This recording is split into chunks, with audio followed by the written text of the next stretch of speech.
qual è il ruolo del monitoraggio longitudinale del DNA tumorale circolante con la biopsia liquida del tumore della mammella, in particolare quello in fase precoce? Noi ne parliamo con il dottor Isaac Garcia-Murillas dell'Institute of Cancer Research di Londra, che abbiamo incontrato a Milano in occasione di Next to Oncology, un evento organizzato da Over con il supporto non condizionante di Daiichi-Sankyo, durante il quale si parla di innovazione in oncologia a 360 gradi. Dr. Garcia-Murillas, let's focus on early breast cancer and liquid biopsy, which is nowadays the potential of ctDNA monitoring to detect early relapse of the disease. Yeah, that's a really good question. So in early breast cancer, we're using circulating tumor DNA analysis along sequential samples to monitor those patients that are going to develop clinical relapse. And we do this by analyzing circulating tumor DNA out of the blood with highly sensitive and highly specific assays.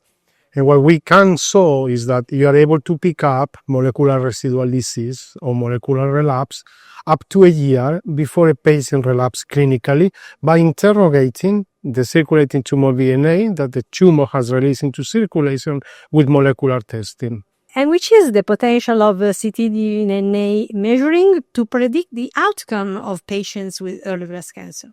Yeah, so the potential is very vast because now we have a tool that allows you to monitor in real time what is happening with those patients. You are able to pick up traces of circulating tumor DNA in the blood and tie these to patients' outcomes.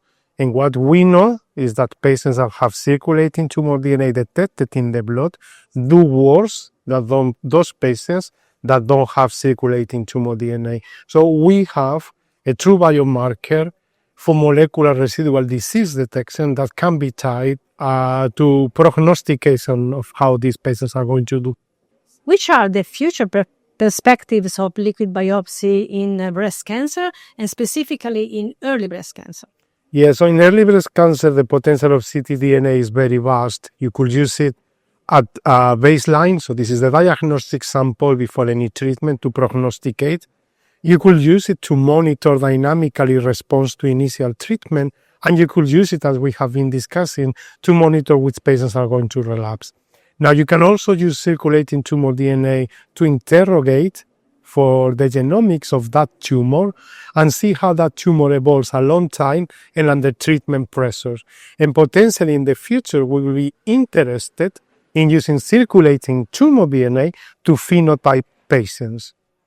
In your opinion, which are the importance, the value, and the significance of an event like Next to Oncology? Yeah, Next to Oncology and events like Next to Oncology are very important because they bring together a wide range of professionals, so oncologists, scientists, and molecular technologists.